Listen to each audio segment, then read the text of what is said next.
Okay, so now we can move on to the 4 stages of recovery. So the 4 stages of recovery are anxiety and stress, frustration, motivation, and goal setting. And with all 4 of these, there are things that help athletes and things that also hinder athletes. So first of all, let's look at anxiety and stress. So this helps athletes because it fuels the ambition to recover, and the desperation for more help can actually allow them to recover quickly. So if they want to go out and find like doctors and remedies to help them recover quicker, then that is something that is helpful. And then also the knowledge of an injury. So this can actually help you better understand your actual injury, and if this injury happens to reoccur in the future, then it can change the way that you prepare prepare to avoid the injury in the future. Or if you do actually sustain it, then you know ways to speed up this recovery because you've already sustained it. And stress and anxiety can obviously be a bad thing for athletes because it can help. It can make people lose sleep, and sleep helps recovery. So if you're losing sleep, then it's going to be slowing down your rate of recovery. And things can become overwhelming if you allow stress and anxiety to just build and build on top of you. It can lead to a lack of focus, and it can actually exacerbate one's injury. Now moving on to frustration. So it can be helpful because it can help you understand the severity of your injury more, and it can make you more, because you're so frustrated, it can make you more eager to get back into your sport, which therefore will show commitment to management.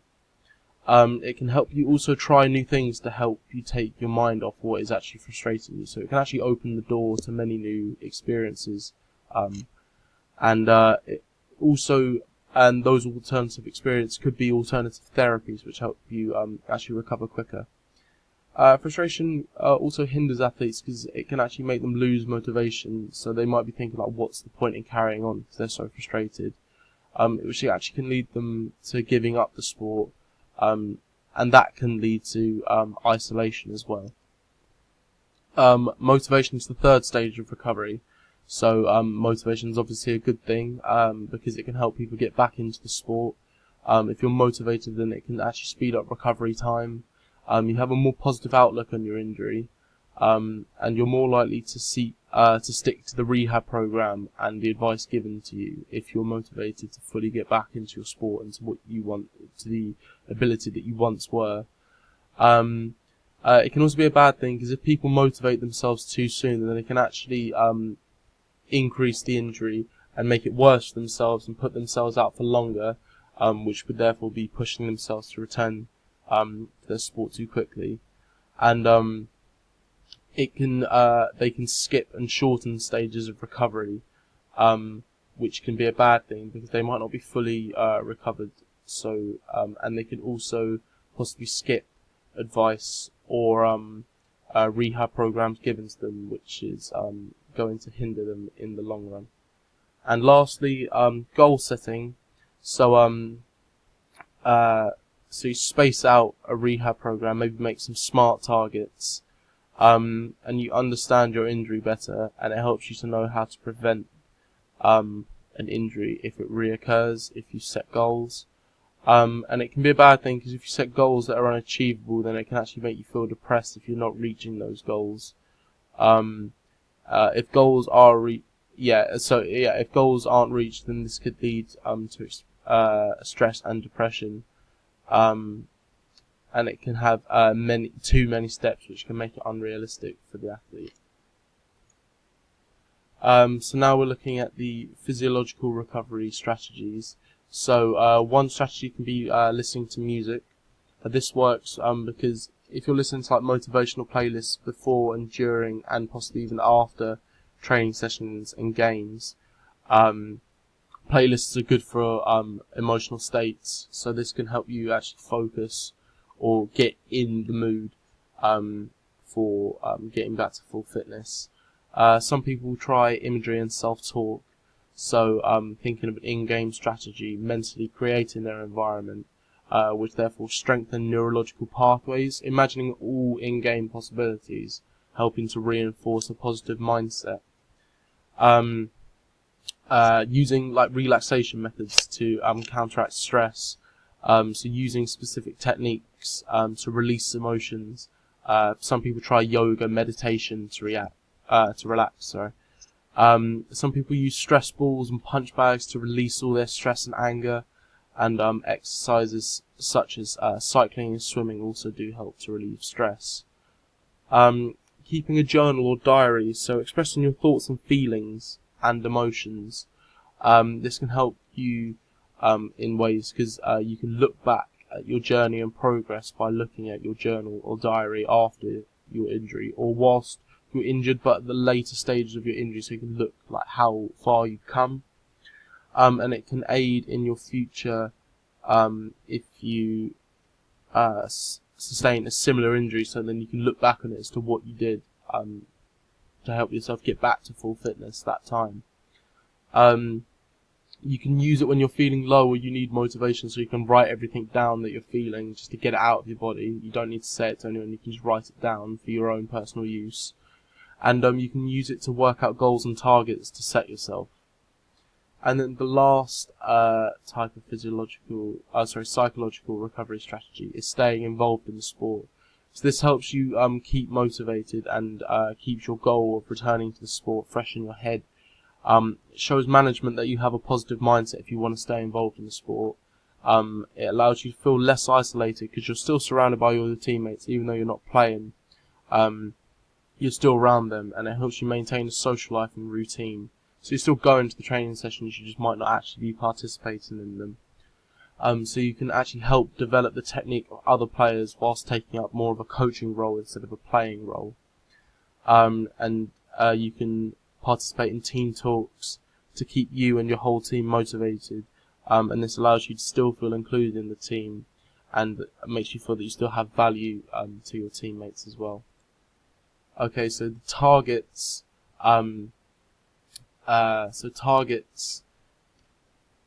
So with targets, there's three types: short-term, medium-term, and long-term targets. So a short-term target could be like accepting your injury, starting a diet plan as you're now exercising less. A medium-term target can be split into three sections. So there's physical medium-term targets.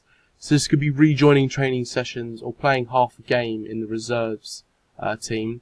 Psychological could be getting back to training to coach, so that you're still involved in the sport to keep your mind focused on getting back to your sport. And technical could be observing your previous game footage to see how you could improve by studying your actual self playing. And then a long-term target could be to rejoin the first team and reach the same or better level of fitness than you once were. So now we're going to move on to some case studies. So the first one we're going to be looking at is an injury sustained by Steph Curry. Bringing the guys, get ready for Honda Postgame Live. Monty and Coletta, St. and Greg. As E'Twaun Moore hits the three. Use your time. Let him foul you. It ties E'Twaun Moore's career high with 5 threes. Get the ball to Curry. Get the ball to Stephen. Stephen Curry's hurt. Yep. He's coming out of the game. Oh, man. Is that an ankle? Oh, I don't like that. I don't like that right ankle, if that's what it is. But let's watch. He heard it closing out on E'Twaun Moore. Oh, me. I've seen that before, but it's been years. Okay, so from that video, what you didn't actually see is that prior to that, he actually injures his ankle already. He changes direction quickly, and that leads him to suffer a grade 1 injury. But then he continues to play on through that because he's denying it and he's in fear that he's actually injured himself quite seriously. But then, as you saw in the video, he lands very, very awkwardly on his ankle. And this then leads to anger because then he has to come off the field. And then he is in fear of what his diagnosis is going to be. And when he actually found out the diagnosis, it turned out that he was injured for 3 to 4 weeks. And at that time of the season, it's actually a very crucial part of the season. So that then leads him to become angry at the diagnosis because he's out for such a long time. And then he might have tried bargaining, so thinking maybe if I just tape it up, I'll be fine.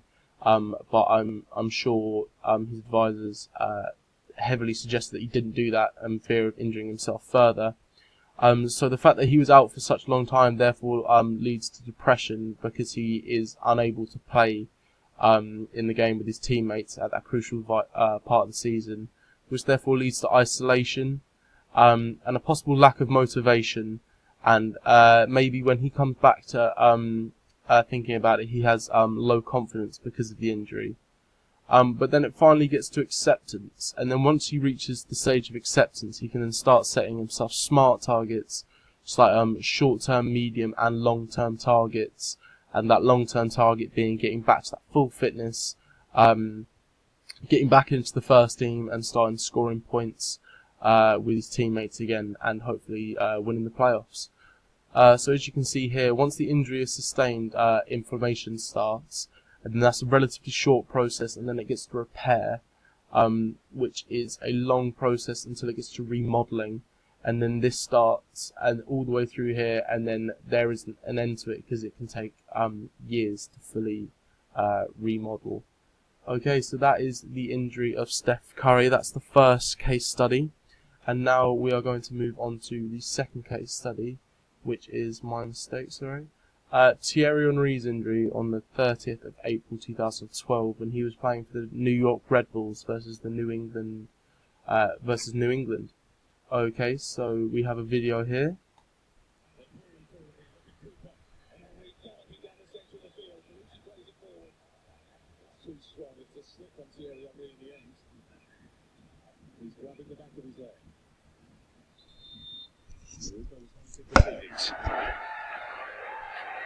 Well, this would be a phenomenal shame.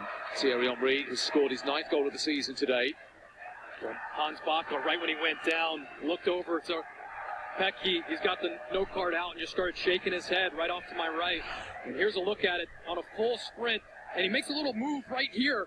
And that's when it goes. You can see, makes that cut and feels it on his right hamstring. Immediately goes to grab that right hamstring. And it does not look good for the New York Red Bulls right now. Okay, so in that video, as you saw, so Thierry Henry is running at full pelt and he overstretches and therefore leads him to suffer a grade 2 strain on his hamstring. Which then would lead to anger and fear because he doesn't know how long he's going to be out for, and especially at the age that he was when he suffered the injury, it could actually be potentially a career-ending injury. But luckily the diagnosis was only 4 to 5 weeks, but this would still have angered Henry and possibly sent him into a little bit of denial, maybe thinking he could just play through it, which would be the bargaining stage as well, thinking that maybe if he just puts like an ice pack on it or something, he'll be able to speed up his rate of recovery. But when he realises that that's not possible, that might lead to depression because he realises that he isn't going to be playing for a considerable chunk of the season because of the injury that he sustained. Therefore leading to isolation, just like Steph Curry, where he realises that he won't be able to play in the season with his teammates, especially at that time of the season because it's mid-season for the MLS in April. So that's a very crucial part of the season, especially for his team as well, who are title contenders, which then might lead to a lack of motivation because he's fed up with the injury and he's just thinking, what's the point? And leading to a lack of confidence as well. Then that will eventually lead to acceptance, where he comes to terms with his injury, which then will allow him to move on to setting himself short-term, medium-term, and long-term targets. Again, like Steph Curry, that long-term target being getting back into that first team, being their main striker with full fitness. And again, just as the previous case study, so starts off with inflammation when he first suffers the injury, moving straight into repair, then repair taking all the way through this stage to remodeling, where again there isn't an end to it because it can take several years to fully remodel. Okay, and that is the end of my screencast. Thank you very much for watching.